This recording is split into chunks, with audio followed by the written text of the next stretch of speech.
Hi guys, this is Sibya. I am today here to present you a poem. This poem is about a nature. This poem is taken from 9th standard, Stopping by Woods on a Snowy Evening.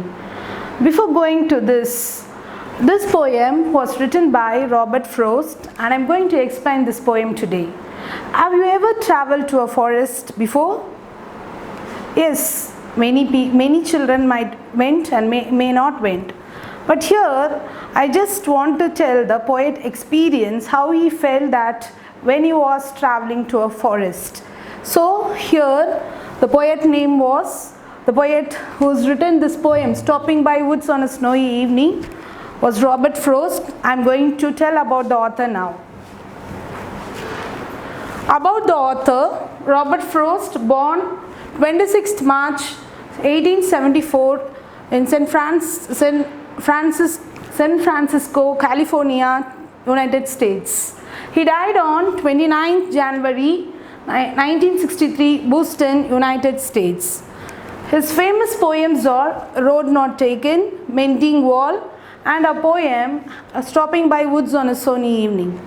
And few more poems are there. And then, what are all the awards he got? Robert Frost Medal, American Academy of Arts and Letters, Gold Medal for Poetry, and Pulitzer's for Robert Frost. That is, only 8 members got this, and 4 times he got this Pulitzer's award. That means it is a famous award given for literary and journalism. Okay, so his poems always contains nature, about nature.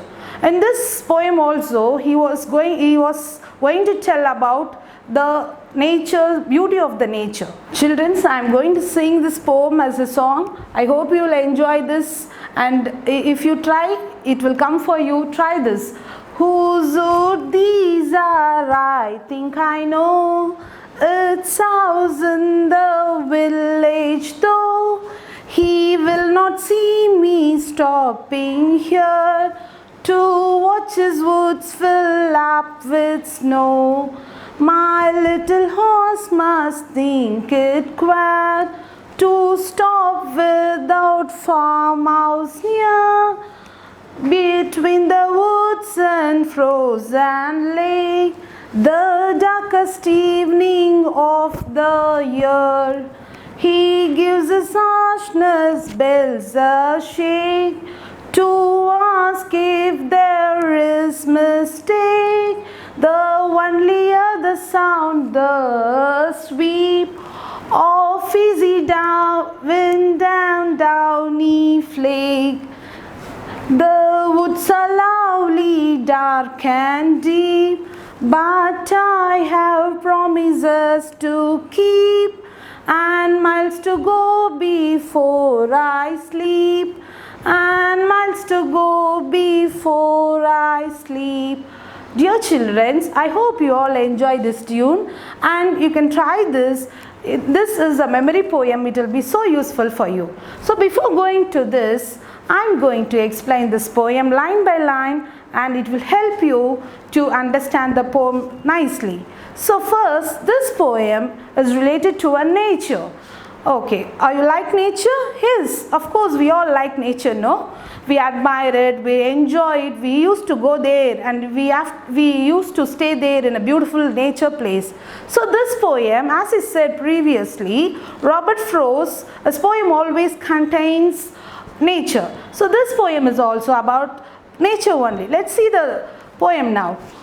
So here, if you see here, Stopping by Woods on a Snowy Evening. So woods means forest. You all know woods means forest. Snowy means weather.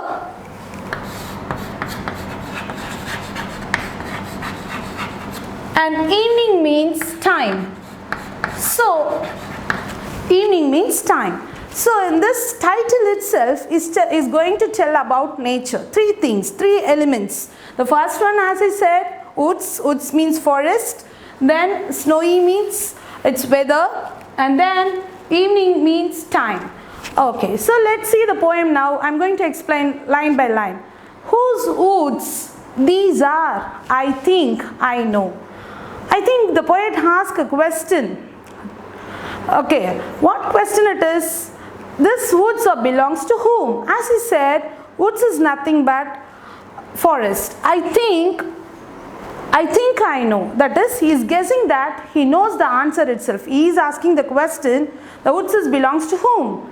And the next itself he is telling that I am guessing that. The second line he is giving the answer, that is, his house in the village though. I am guessing this woods, the owner of the forest, maybe belongs to the person who is living near this village. He itself giving the answer. And then he will not see me stopping here. Whether the person who, the owner of the forest knows me, whether I am standing here or not. So he is giving the answer. He doesn't know that I am standing here and I am enjoying this place. In the fourth line, to watch his woods fill up with snow.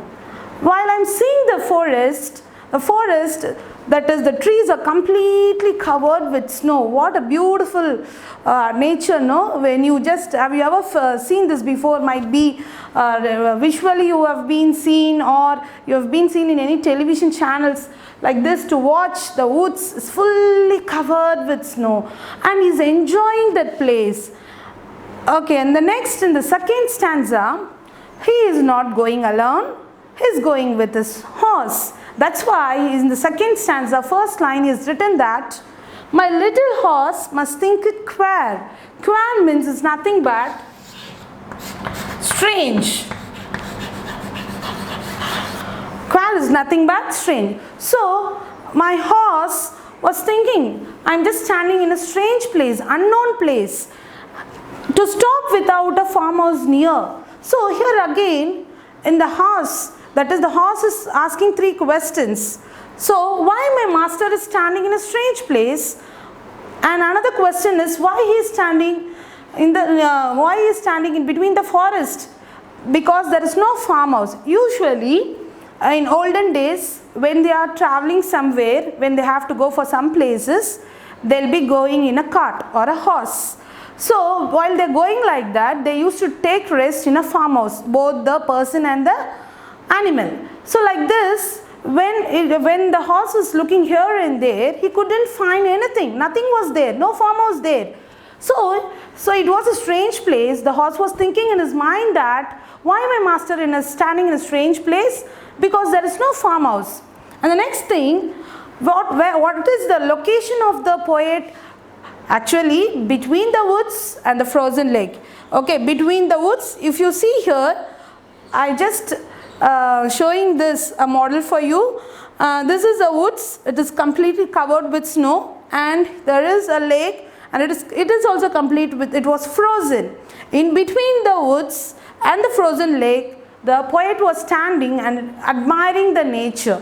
So here the poet was standing between these two things, and he was admiring.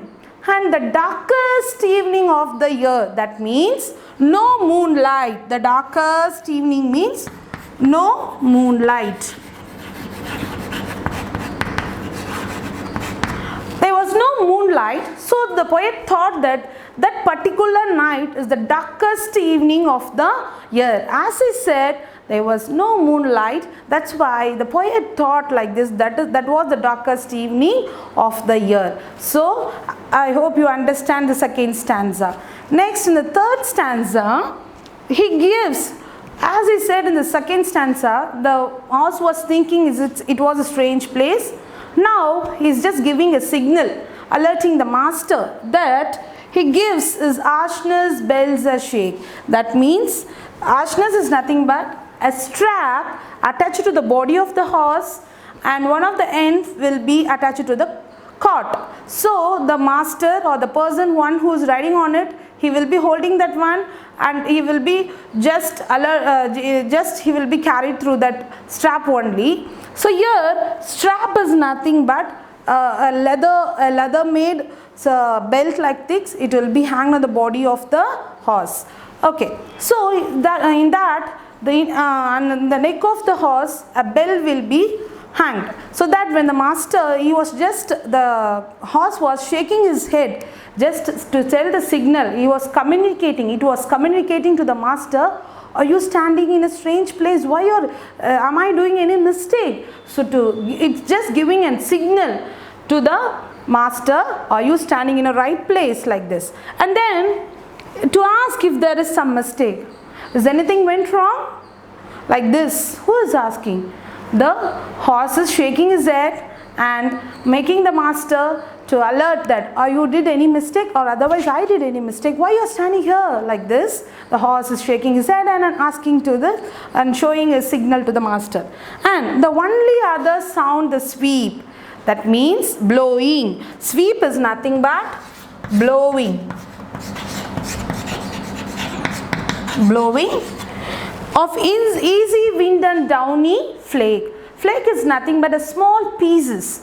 Okay, if you see here in this model, I have just kept snow like this. And this small snow pieces as be falling from the clouds.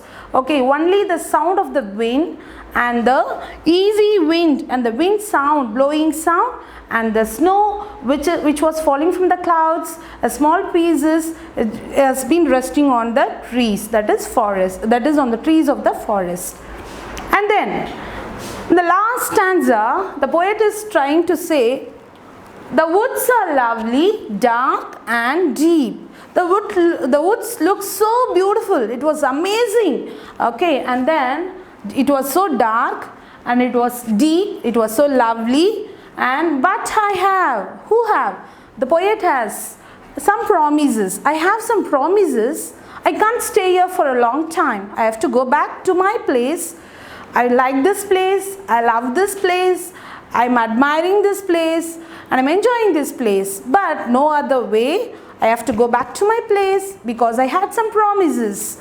Okay, then, and miles to go before I sleep. This sleep denotes or impulses, that is, the journey of the person, the poet, has to sleep at the end of the day. It refers to that, this sleep refers to that.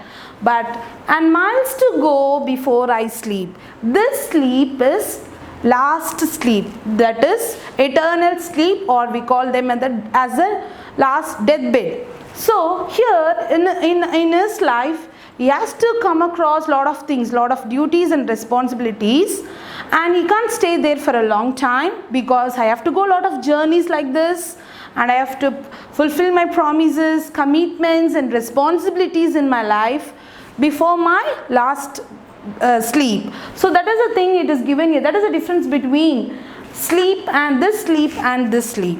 So listen children, why the poet is stressing out here, if you see these two lines is repeatedly given here, because here the main concept of the poem, the theme of the poem is given like this, that is, we all had lot of responsibilities in our life.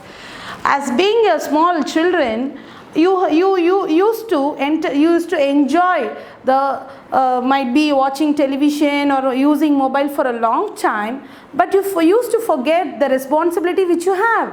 But here the poet says, even though I like this place, he loved that place, he is enjoying that place, but he can't stay there for a long time. Why means because he's just reminding that he had a lot of responsibility towards his life. He has to move on. He can't stay there for a long time. Like this children, you also have to follow this. You have to realize that you are all having some responsibilities and duties in your life and commitments which your parents has been trying to implement you, and they want this to be carried out in your life because you have to go in a good position, no? That's why you have to realize all your entertainment things is a part of life. It does not completely depend. You should not fall on it and you should not depend on it. Okay, you should realize your responsibility and you should understand your duties and you should be carried out. So here finally the poet was not standing there. He started to travel. He has to go back to his place. I hope you all enjoy this understand this poem. And now I am going to tell you that what are all the rhyming words and rhyming scheme which is present in this poem. Okay, so in this poem, whose, whose, these are, I think, I know. So here, if you see here, this W, alliteration. What is mean by alliteration? Alliteration is nothing but the letter of the word will be in a consonant. The neighboring words also will be in a consonant. The same letter, okay, will be in the neighboring word. So that sort of letter we call them as an alliteration. So if you see here, W, W. So the neighboring words is also a consonant, okay, and it is the neighboring word is a consonant W. So I am writing here is it is an alliteration. And then his house in the village though, okay, and he will not see me stopping here. So can you able to find out here alliterating word? Here, this, very good, see and stop. If you see here, the first letter is yes, it's a consonant, and stopping, the stopping first letter is also, neighboring word is also a consonant. So this line is an alliterating line, alliteration. And then to watch his woods fill up with snow. Can you able to find out the alliteration word?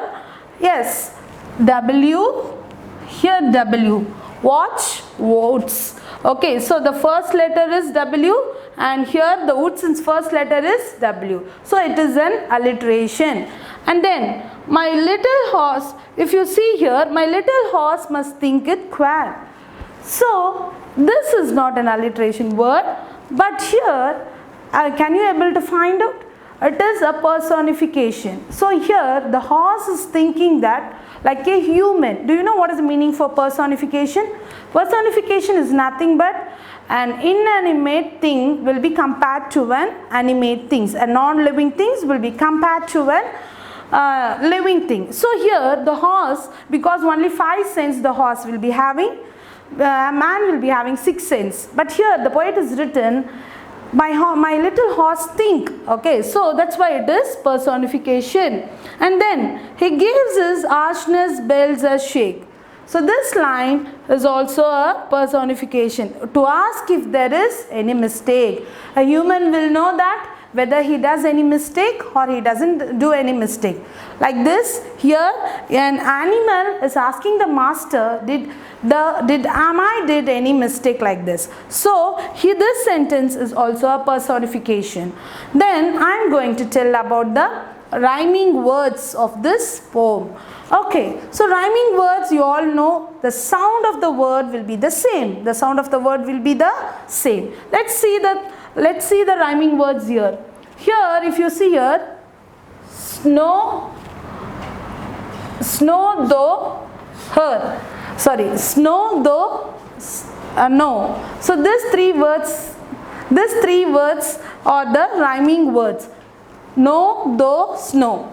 And another rhyming words in the second stanza is queer, near, year. So these are the rhyming words. If you just pronounce this word, the sound will be the same. Queer, near, year. And in this stanza, shake, mistake, flake. So these 3 words are the rhyming words in this in this third stanza. And in this stanza, if you see, all the last words, deep, keep, sleep, sleep. So these are all the rhyming words of the last stanza.